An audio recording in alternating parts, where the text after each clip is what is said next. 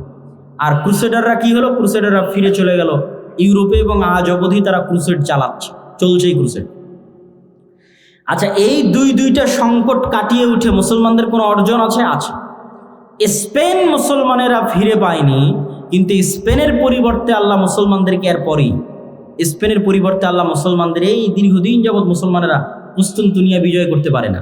কুস্তুনতুনিয়া বিজয়ের ইতিহাস পড়ে দেখেন, কত শত শত সাহাবি, আল্লাহর তাবি, সাহাবিদের তাবি তাবে তাবি এই কুস্তুনতুনিয়া যুদ্ধে শহীদ হয়েছে। যত চেষ্টা করেছে পারেনি। আবু আইয়ুব আল আনসারী রাদিয়াল্লাহু তাআলা আনহু এই কুস্তুনতুনিয়া বিজয় করতে এসে শহীদ হয়ে গেছে। এই কুস্তুনতুনিয়া বিজয়ের তৌফিক আল্লাহ দিলেন কখন? ক্রুসেডারদের হাতে মসজিদে আকসা হারানোর পরে, আবার মসজিদে আকসা ফিরে পাওয়ার পরে। মঙ্গোলীয়দের হাতে মুসলমানদেরকে চরম শাস্তি এবং আযাব দেওয়ানোর পরে, আবার মঙ্গোলীয়দের হাত থেকে সে আযাব এবং শাস্তি থেকে মুক্তি দেওয়ার পরে। আর স্পেনের গ্রানাডা এবং কর্ডোভার পতনের পরে মুসলমানেরা ইস্তাম্বুল বা আজকের তুরস্ক বিজয় করে, মুহাম্মদ আল ফাতেহ, এবং ওসমানীয় খেলাফতের কায়েম হয়। এবং ওসমানীয় খেলাফত আমলে মুসলমানদের শান শওকত, শক্তি, সামর্থ্য বহাল ছিল। আমি আগেই বলেছি মুসলমানদের রাজনৈতিক বিজয়ের চিহ্ন কি? মসজিদ আকসা আপনার হাতে আছে কিনা? ওসমানীয়দের হাতে মসজিদে আকসা ছিল। তারা মসজিদে আকসায় কোনো ইহুদিকে জমি ক্রয়ের পর্যন্ত সুযোগ দেয়নি ওসমানীয়রা। কেন? ইহুদিদের ব্রেন ছিল খুব শার্প। তারা আগে জমি ক্রয় করে সেখানে তাদের বসতি স্থাপন করতে চাচ্ছিল ওসমানীয় খেলাফতের শেষ আমলে। আজ আমরা এই বিপদে কেন? আজ আমরা এই বিপদে আছি, তার সবচেয়ে মূল কারণ হচ্ছে ঔপনিবেশিক শাসন আমল, কলোনিয়াল সিস্টেম।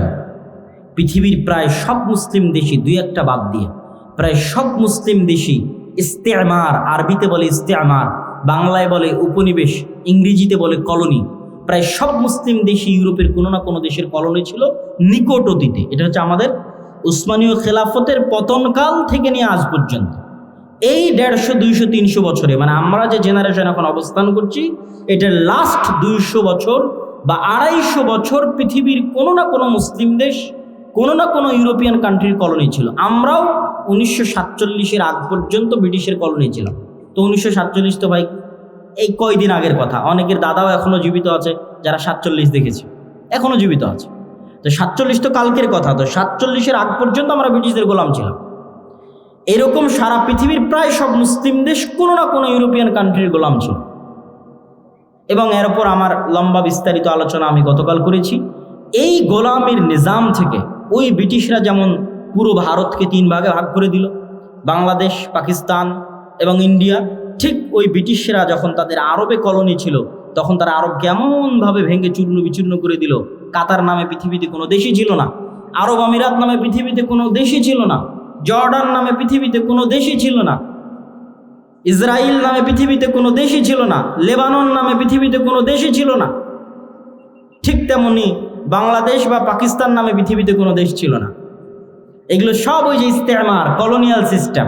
ওরা যখন এই দেশগুলো ছেড়ে গেছে, তখন ডিভাইড অ্যান্ড রুল, ভাগ করে গেছে, নতুন দেশ তৈরি করে গেছে।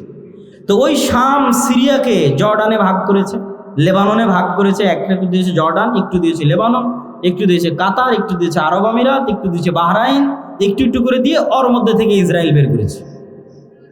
ওর মধ্যে থেকে অল্প একটু জায়গা বের করেছে ইসরায়েলের জন্য। অনেক দীর্ঘদিনের সুপরিকল্পনার ফসল এবং মুসলমানদের অধপতনের ফসল, মুসলমানদের উপর আল্লাহর আযাব এবং গজবের যে আলামত, সেটার প্রমাণ। আর এই আযাব এবং গজব থেকে উদ্ধার হওয়া সম্ভব নয় আমল এবং ইমানে পরিবর্তন ছাড়া। আমল এবং ইমানে পরিবর্তন ছাড়া সম্ভব নয়। আমি আপনাকে চ্যালেঞ্জ দিয়ে বলতে পারি, যেই ইহুদিরা ইসরায়েলে আছে, তারা তাদের ধর্ম পালনে আপনারা আপনাদের ধর্ম পালনে যতটুকু অ্যাক্টিভ তার চেয়ে বেশি অ্যাক্টিভ। কথা মনে হয় আমার বুঝতে পারেননি। আপনাদের কতজনের মুখে দাঁড়িয়ে আছে, আর ইহুদি একটা পল্লী মহল্লায় গিয়ে দেখবেন ওদের কতজনের মুখে দাঁড়িয়ে আছে। ইহুদিরা সারা পৃথিবীর মানুষকে চায় যে তারা খারাপ থাকুক, কিন্তু তারা নিজেরা ভালো থাকবে। সারা পৃথিবীর মানুষ মদ খেলে, জুয়া খেললে তাদেরকে গোলাম বানানো সহজ, কিন্তু তাদের সন্তানেরা যদি জুয়া খেলে, মদ খায়, তাহলে তারা পৃথিবী শাসন করতে পারবে না। এই জন্য এটা তাদের এজেন্ডা যে তাদের সন্তানেরা মদ, জুয়া, ফ্রি ফায়ার, পাবজি খেলবে না, কিন্তু তারা পৃথিবীতে এমন সিস্টেম তৈরি করবে যে মুসলমানের সন্তান জন্ম হওয়ার পর থেকে মদ, জুয়া, আড্ডা, গাঞ্জা, ফ্রি ফায়ার, পাবজি নিয়ে পড়ে থাকবে। তাহলে এরা হবে কি, এদের অবস্থা হবে গরু ছাগলের মতো। কেননা যে নেশাখোর, যে জুয়াখোর, সে গরু ছাগল। তার পৃথিবীতে কেন, বাড়িতে, দেশে কেন, এলাকায় কেন, বাড়িতে পর্যন্ত শাসন ক্ষমতা কায়েম করতে পারবে না। একটা জুয়াখোর, একটা মদখোর কি বাড়িতে শাসন চালাতে পারবে? তো যে জুয়াখোর, মদখোর বাড়িতে শাসন চালাতে পারবে না, ও কুশ্চিনকালে মসজিদে আকসা বিজয় করতে পারবে না। যে ফ্রি ফায়ার, পাবজিতে ব্যস্ত আছে, ও বাড়ি চালাতে পারবে না, তো মসজিদে আকসাকে মেরে বিজয় করবে। তো কিন্তু ইহুদিরা তাদের সন্তানকে জন্মের পর থেকে বলবে পড়ো পড়ো পড়ো পড়ো, জ্ঞান অর্জন করো, বড় হও, পৃথিবী শাসন করতে হবে, অস্ত্র বানাও, জ্ঞান বিজ্ঞান নিয়ে ব্যস্ত থাকো, আর গোটা আরব বিশ্বকে ব্যস্ত রাখো পর্যটন আর বিনোদনে, দুবাই আর কাতারকে ব্যস্ত রাখো ফুটবল বিশ্বকাপে, আর ফুটবল বিশ্বকাপ আয়োজন করা আর এগুলো খেলাধুলা নিয়ে পড়ে থাকা যদি খুবই ভালো হতো, তাহলে ইসরায়েলই আগে থাকতো। কথা বুঝতে পেরেছেন? ইসরায়েল কিসে সবার আগে? অস্ত্র বানাও, অস্ত্র কিনো, এটাতে সবার আগে, জ্ঞান বিজ্ঞানে সবার আগে। আর ওর পাশের যে মুসলিম দেশগুলো আছে, ওরা কিসে আগে? ওরা হচ্ছে পর্যটনের জন্য বানাও, বিনোদনের জন্য বানাও, টাকা অঢেল, কিন্তু সব খরচ করছে পর্যটন বিনোদনে। এই জন্য আল্লাহর গজব আরো কন্টিনিউ হচ্ছে, আরো দীর্ঘস্থায়ী হচ্ছে। এই গজব থেকে মুসলমানদের বের হতে হলে দ্বীনে ফিরে আসতে হবে। মুসলমানদের সবচেয়ে বড় শক্তির জায়গা হচ্ছে তাদের দ্বীন, তাদের আকীদা, তাদের বিশ্বাস। সারা পৃথিবীতে তারা শিখিয়েছে যে তোমরা সন্তান কম নাও, আর কোনো ইহুদি ফ্যামিলি পাবেন না যেখানে 6টা 7টা করে বাচ্চা নাই, পাবেন না। আপনি নিজে আজকে তদন্ত করতে পারেন, কেন এরা পৃথিবীর খুবই রহস্য ঘেরা একটা জাতি। এদের বিষয়ে কোনো তথ্য পাবেন না, এদের বিষয়ে গবেষণা করতে গেলে আপনি দেখা যাচ্ছে আউট হয়ে যাবেন পৃথিবী থেকে। অত্যন্ত রহস্য ঘেরা একটা জাতি, অনেক অল্প সংখ্যক। কিন্তু যদি আপনার পক্ষে সম্ভব হয়, বিশেষ করে যে সমস্ত মুসলমান ভাইয়েরা ইউরোপে আছেন, তারা ইহুদি পল্লীগুলোতে গিয়ে দেখবেন তাদের কয়টা করে সন্তান, আর তাদেরই এনজিওগুলো আপনার মুসলিম এলাকায় গিয়ে বলতেছে তোমাদের সন্তান কমাও। এই জন্য তারা টার্গেট করে, ইচ্ছা করে ফিলিস্তিন, গাজায় শিশুদেরকে হত্যা করতেছে। ঠিক যেমন ফেরাউন বানু ইসরায়েলের শিশুদেরকে হত্যা করত। তাহলে দুইভাবে আপনার শিশুকে হত্যা করতেছে, এক বম মেরে হত্যা করতেছে, আর এক আপনার মাথায় দিয়ে দিয়েছে যে আপনি 2টার বেশি যেন সন্তান না নেন। কিন্তু সে জন্ম দিচ্ছে 6টা 7টা 8টা 10টা করে। এই জন্য ওদের এরকম কোনো ছোট গাড়ি থাকে না। আমাদের যে ছোট কারগুলো, এই ছোট কারগুলো তারা ইউজ করে না, তারা ইউজ করে বড় 4, 6, 7 সিটের 4 হুইলার জিপ, যাতে ফুল ফ্যামিলি নিয়ে যাতায়াত করা যায়। কারণ ফ্যামিলি তো 2টা সদস্য না, 6টা 7টা সদস্য, তো ছোট কারে তো হবে না। তারা সারা পৃথিবীতে সুদি বিজনেস তৈরি করে রেখেছে, কিন্তু তারা নিজেরা পরস্পরের সাথে সুদি লেনদেন করে না। মানে এক ইহুদি আর এক ইহুদির সাথে সুদি লেনদেন করবে না, কিন্তু ওই ইহুদি আবার পৃথিবীর সবচেয়ে বড় সুদি কোম্পানির মালিক। তার মানে সারা দুনিয়ার মানুষের টাকা সুদের নামে কবজা করে নাও, কিন্তু তুমি যখন আর এক ইহুদিকে ধার দিবা তখন করজে হাসানা দিবা, সুদ নয়। যেগুলো বলতেছি এগুলো দেখা বলতেছি, আপনারাও চাইলে পরীক্ষা করতে পারেন। এই রকম বড় বড় দাড়ি থাকবে তাদের, 80 থেকে 90%। 3 ওয়াক্ত সালাত আদায় করবে, তাদের মসজিদের নাম সিনাগগ। 3 ওয়াক্ত সালাতের জন্য মসজিদে যাবে, এবং এরকম লম্বা দাড়ির সাথে যাবে। তাহলে তাদের সাথে আমাদের শত্রুতা কি? আমাদের আকীদা বিশ্বাসে কিন্তু অনেক মিল আছে। খ্রিস্টানেরাও অপেক্ষায় আছে একজন মাসিহ আসবে, ইহুদিরা অপেক্ষায় আছে একজন মাসিহ আসবে, আমরাও অপেক্ষায় আছে একজন মাসিহ আসবে। তাহলে আকীদায় মিল হলো না ভাই? আকীদায় মিল আছে, আর মাসিহ তো আসবেই, ঈসা মাসিহ। কিন্তু কার জন্য উদ্ধারকারী হয়ে আসবেন সেটাই হলো প্রশ্ন। খ্রিস্টানকারী হয়ে আসবেন, না মুসলমানদের জন্য উদ্ধারকারী হয়ে আসবেন, না ইহুদিদের জন্য উদ্ধারকারী হয়ে আসবেন? কোরআন এবং হাদিস বলছে মাসিহ আসবে 2টা, একটা মাসিহ আদ-দাজ্জাল আর একটা ঈসা মাসিহ। মাসিহ দাজ্জাল হবে ইহুদিদের উদ্ধারকারী, আর ঈসা আলাইহিস সালাতু ওয়াস সালাম হবেন মুসলমানদের উদ্ধারকারী। সম্মানিত উপস্থিতি, এরকম আকীদা বিশ্বাসে আরও মিল আছে। তারাও এক, পৃথিবীতে এক আল্লাহর ইবাদত করে, মানে আল্লাহর একত্ববাদে বিশ্বাস করে সামান্যতম হলেও। তাদের মধ্যেও শিরক আছে, কিন্তু যেমন আমাদের ব্রেলভি ভাইয়েরা যেমন তাদের মধ্যে শিরক থাকলেও তারা এক আল্লাহ বিশ্বাস করে, এরকম এক আল্লাহ বিশ্বাস করে। দিনের মধ্যে একটা দিন হচ্ছে ইহুদি দিন। ইহুদিরা খ্রিস্টানদের মতো তৃত্ববাদে বিশ্বাস করে না। খ্রিস্টানরা কিন্তু তিনটে দিনে বিশ্বাস, তিনটে রব বা খোদায় বিশ্বাস করে, তারা একটাই বিশ্বাস করে। মুসলমানেরাও একটাই বিশ্বাস করে। তাহলে শত্রুতা কোথায়? শত্রুতা আমাদের পক্ষ থেকে নয়। মুসলমানেরা কোনো দিনই জাতিগতভাবে ইহুদিদের সাথে শত্রুতা করেনি। ওমর রাদিয়াল্লাহু তাআলা আনহুকে খ্রিস্টান পাদ্রীরা জোর করে লিখিয়েছে চুক্তির মধ্যে, যে আপনি লেখেন চুক্তিতে যে জেরুজালেমে আপনি কোনো ইহুদিকে বসবাস করতে দিবেন না। ওমর রাদিয়াল্লাহু তাআলা নিজে থেকে বলেইনি কখনো। ওমর রাদিয়াল্লাহু তাআলা বরং তাদের সাথে এটা বলে রেখেছে যে তোমরা যত কড়া করে বলতেছে, এত কড়া করে তো করা ঠিক হবে না। তারা চাচ্ছিল, পাদ্রীরা চাচ্ছিল যে কোনো ইহুদি যেন আসতেই না পারে, এবং তারা আসতে দিত না। ঈসা আলাইহিস সালাতু ওয়াস সালামের মৃত্যুর পর থেকে নিয়ে ওমর রাদিয়াল্লাহু তাআলা আনহুর মসজিদে আকসা বিজয়ের আগ পর্যন্ত খ্রিস্টানরা কোনো ইহুদিকে জেরুজালেমে প্রবেশ করতে দিত না। তো ওমর রাদিয়াল্লাহু তাআলা বলছে, এত বড় অমানবিক আইন আমি কিভাবে বাস্তবায়ন করতে পারি? তখন খ্রিস্টানরা বললো, ঠিক আছে, আপনি যদি এত বড় আইনকে অমানবিক বলেন, তাহলে এতটুকু অন্তত আমাদের কনফার্মেশন দেন যে আপনি এই জেরুজালেমে ইহুদিদের স্থায়ী বসবাস করতে দিবেন না। আসুক, আসা মসজিদে আকসা দেখে ঘুরে চলে যাক, তাদের পবিত্র জায়গা যেগুলো আছে সেগুলো দেখে ফেরত চলে যাক। ওমর রাদিয়াল্লাহু বলেন, ঠিক আছে। ইহুদিদের সাথে জাতিগত বিদ্বেষ কখনই মুসলমানেরা করে। ইহুদি লেখকরা লিখে গেছে যে তাদের যে পুরো জাতির হিস্ট্রি, এই হিস্ট্রির মধ্যে তাদের সবচেয়ে স্বর্ণযুগ ছিল স্পেন। স্পেনে যখন মুসলমানদের শাসন ছিল, তখন সারা পৃথিবীর নির্যাতিত অত্যাচারিত ইহুদিরা স্পেনে এসে আশ্রয় নিয়েছিল, আর মুসলিম বাদশাহ শাসকরা তাদের আশ্রয় দিয়েছিল, মানবিক কারণে আশ্রয় দিয়েছিল। কেন? সারা পৃথিবীতে খ্রিস্টানরা তাদের উপর অত্যাচার করতো, জুলুম করত, আর এটা তাদের উপর আল্লাহ গাজাব এবং গজব হিসেবে কোরআনে লিখে রেখেছেন, যে এটা তাদের জন্য আযাব এবং গজব, যে তাদের কোনো দেশ হবে না, আলাদা স্বাধীন কোনো দেশ তাদের জন্য হবে না। তো এই জন্য জাতিগত বিদ্বেষ আপনি মুসলমানদের থেকে পাবেনই না। তাহলে সমস্যা তাদের পক্ষ থেকে, তাদের অন্তরে এটা চরম আকারে সুপারিয়রিটি। পৃথিবীর সবচেয়ে ভয়ঙ্কর দুইটা জাতি সুপারিয়রিটিতে বিশ্বাস করে, একটা হিন্দুদের মধ্যে ব্রাহ্মণ, আর একটা হচ্ছে ইহুদি। এরা চরম আকারের সুপারিয়রিটিতে বিশ্বাস করে যে আমরা ডাইরেক্ট খোদার সন্তান, নাউজুবিল্লাহ, আল্লাহর সন্তান। ব্রাহ্মণেরা বিশ্বাস করে আমরা আল্লাহর মাথা থেকে তৈরি হয়েছি, ওরা বিশ্বাস করে আমরা আল্লাহর সন্তান।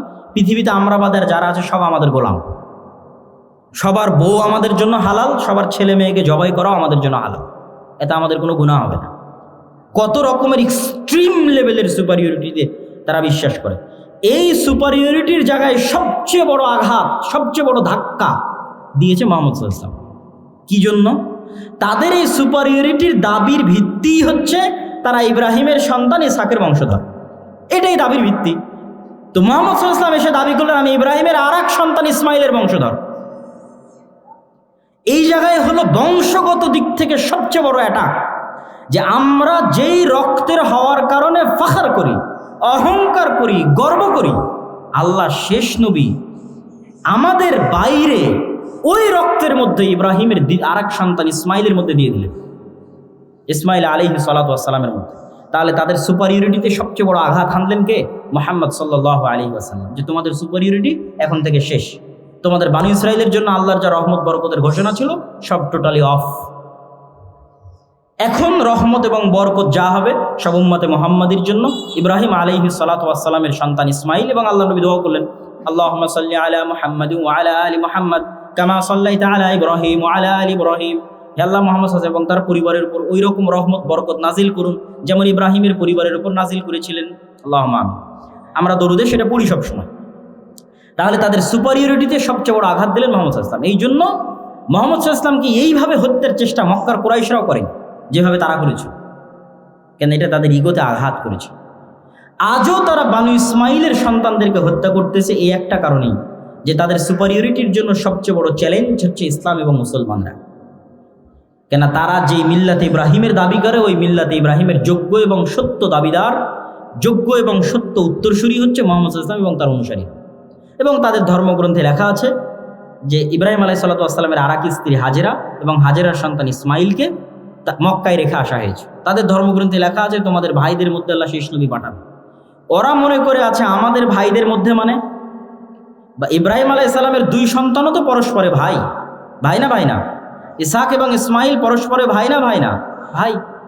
তারা মনে করে আছে যে ইয়াকুব আলাইহিস সালামের 12 সন্তান, আমরা পরস্পরে ভাই, আমাদের মধ্যে থেকে আল্লাহ শেষ নবী পাঠাবে, এই অপেক্ষায় তারা আছে।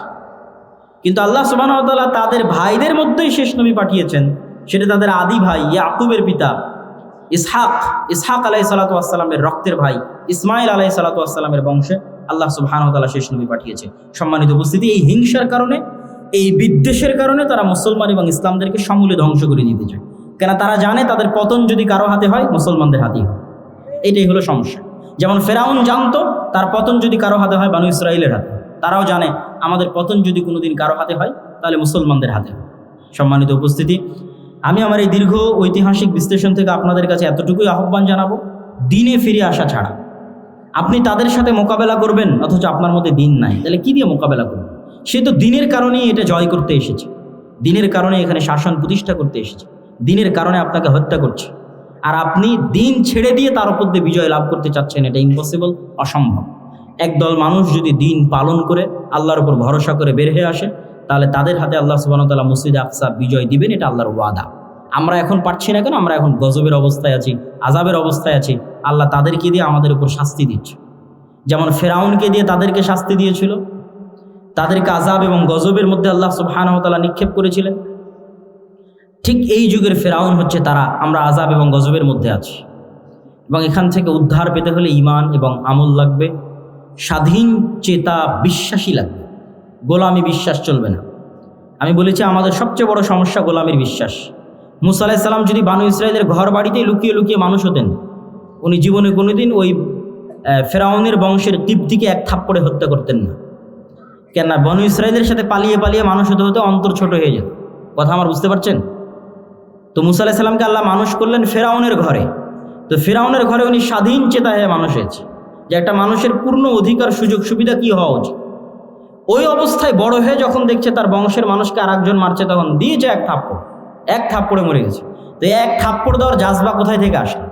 গোলামি মুক্ত অবস্থায় বড় হয়েছেন, এই জন্য আল্লাহ তাকে গোলামি মুক্ত অবস্থায় ফেরাউনের বাড়িতে, ফেরাউনের ঘরে বড় করেছে।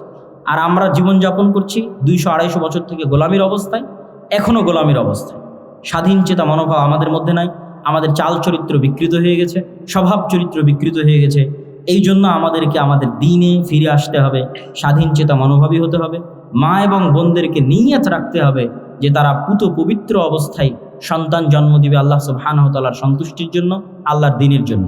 কখনো বেহায়াইপনা দিয়ে পুরুষ জন্ম দেওয়া সম্ভব নয়।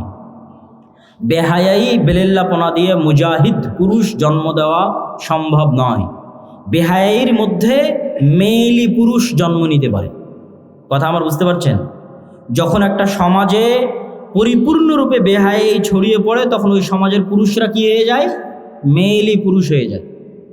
আমাদের সমাজে যদি বেহায়াপনা বেলেল্লাপনা বেশি ছড়িয়ে পড়ে, তাহলে আমাদের মধ্যে আর পুরুষের রক্তই নাই, সব মেয়েলি পুরুষ হয়ে গেছে। এদের দিয়ে কোনোদিন জেহাদও হবে না, এদের দিয়ে মসজিদে আকসাও বিজয় হবে না। তাহলে পুরুষ জন্ম দিতে হবে। পুরুষকে জন্ম দিতে পারবে পুত পবিত্র বেহায়াপনা বেলেল্লাপনা মুক্ত অবস্থায় যে থাকবে, সে পুরুষ সিংহ, বাঘ, বীর সিংহ সালাহুদ্দিন আইয়ুবী, তারেক বিন জিয়াদের মতো সন্তান জন্ম দিতে পারবে, স্বাধীন চেতা সন্তান জন্ম দিতে পারবে, মেয়েলি পুরুষ নয়। এই জন্য পর্দার গুরুত্ব আছে ইসলামে। সম্মানিত উপস্থিতি, বক্তব্য আলোচনা করতে গেলে আরও দীর্ঘায়িত হয়ে যাবে। আমরা আজকে যে উদ্দেশ্যে এখানে একত্রিত হয়েছি, সেটা হচ্ছে দাওয়া ইলাল্লাহর পক্ষ থেকে মসজিদ ভিত্তিক দিন শিক্ষা কার্যক্রম। আমরা 4টে জেলার 126টা মসজিদ সফর করেছি, আপনার এলাকাতেও এসেছি। আপনাদের চারঘাটে সফর করেছি, আপনাদের বাঘায় সফর করেছি, আপনাদের পুঠিয়াতে সফর করেছি। হয়তো সফরের সময় আপনারা ছিলেন না বা জানতেন না, হয়তো সেভাবে বুঝতে পারেননি, কিন্তু আমরা আমাদের মতো 126টা মসজিদ সফর শেষ করেছি। আমাদের সফরগুলো আবারও শুরু হবে ইনশাআল্লাহ, এবং 200 থেকে 250টার মতো মসজিদে আমাদের মসজিদ ভিত্তিক দিন শিক্ষা, মক্তব শিক্ষা কার্যক্রম পরিচালিত আছে। আমরা চাই যে মুসলমানের সন্তানেরা 2 থেকে 2.5% মাদ্রাসায় যায়, বাকিরা মাদ্রাসায় যায় না। তাদেরকে আজকের এই একদিনের বক্তব্য দিয়ে দিন শেখানো সম্ভব? এখানে আপনারা যতজন আছেন তাদেরকে আজকে আমি পূর্ণ দিন শিখিয়ে দিতে পারবো? এখানে শত শত স্কুল কলেজের ছাত্র আছে, এদেরকে আজ আধা ঘন্টা 1 ঘন্টা বক্তব্য দিয়ে কি দিনের জ্ঞান দিব?